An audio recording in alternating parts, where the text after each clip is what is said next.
고대의 한 문장이 이 광활한 우주 전체를 설명할 수 있다면 어떨까요? 오늘은 바로 그 놀라운 연결고리에 대한 이야기를 해보려고 합니다. 고대의 성경 구절과 현대 우주과학, 이 둘이 어떻게 만나는지 한번 들어가 보시죠.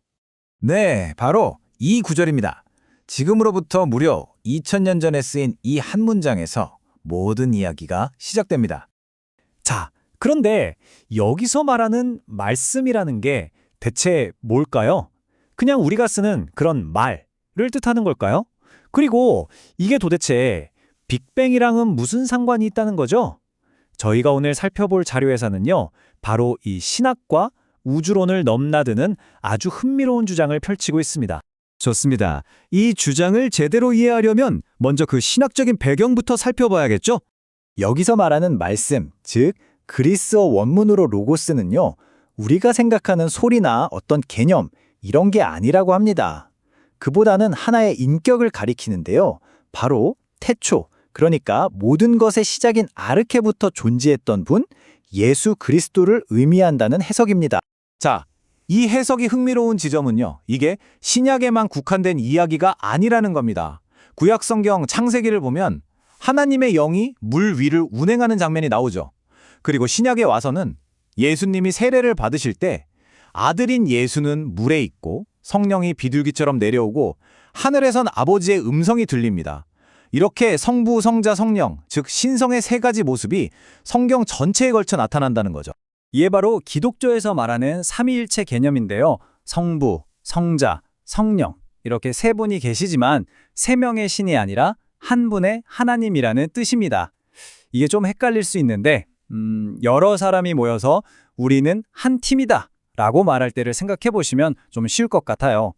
각자 다른 개인이지만 하나의 목적 아래 완벽하게 하나가 된 상태, 그런 개념으로 이해하시면 됩니다. 그리고 바로 이 구절, 요한복음 1장 3절이 신학적인 이야기를 물리적인 우주, 즉 과학의 영역으로 연결하는 핵심적인 다리가 됩니다. 만물이 그로 말미암아 지은 바 되었으니 이 부분이 정말 중요해요. 자, 그럼 이제 만물의 스케일, 그 규모가 과연 어느 정도인지 한번 살펴볼까요? 과학의 눈으로 본 만물은 상상을 초월합니다.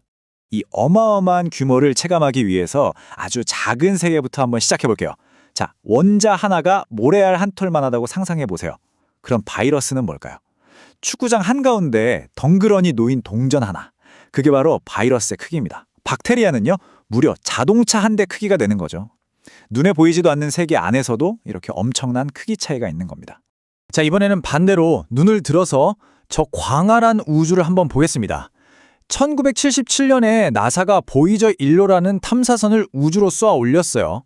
그리고 13년이 지난 1990년, 지구에서 무려 60억 킬로미터나 떨어진 곳에서 아주 특별한 임무를 수행합니다. 바로 카메라를 뒤로 돌려서 우리가 살고 있는 지구를 찍은 거죠. 그 결과물이 바로 인류 역사상 가장 유명한 우주사진 중 하나가 되었습니다. 그 엄청난 거리에서 바라본 지구는요, 그저 작고 희미한 창백한 푸른 점 하나에 불과했습니다. 천문학자 팔세이건의 유명한 말처럼요, 저 점을 보세요. 저게 바로 여기, 우리의 집, 바로 우리 자신입니다. 그 사진 속에서 지구의 크기는 여러분, 모래알 하나 크기의 100분의 1도 채 되지 않았습니다. 인류의 모든 역사, 모든 사랑과 증오, 모든 전쟁과 예술이 그 작은 점 안에 다 들어있었던 거죠. 정말 생각할수록 경이롭지 않나요?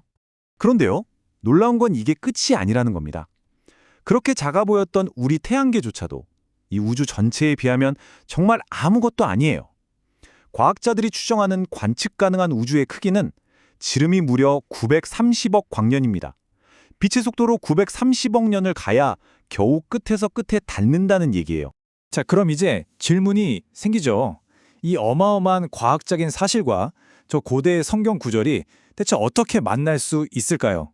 전혀 다른 두 이야기처럼 보이는데 말이죠.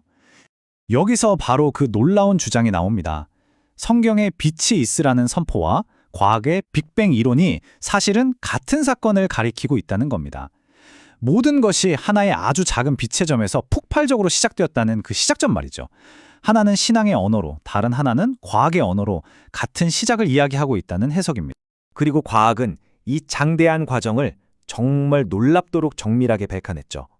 13억 년 전 우주가 탄생하고 시간이 흘러 약 46억 년 전에 드디어 우리 지구가 형성되고 그 위에서 생명이 시작되기까지의 그 모든 과정을요.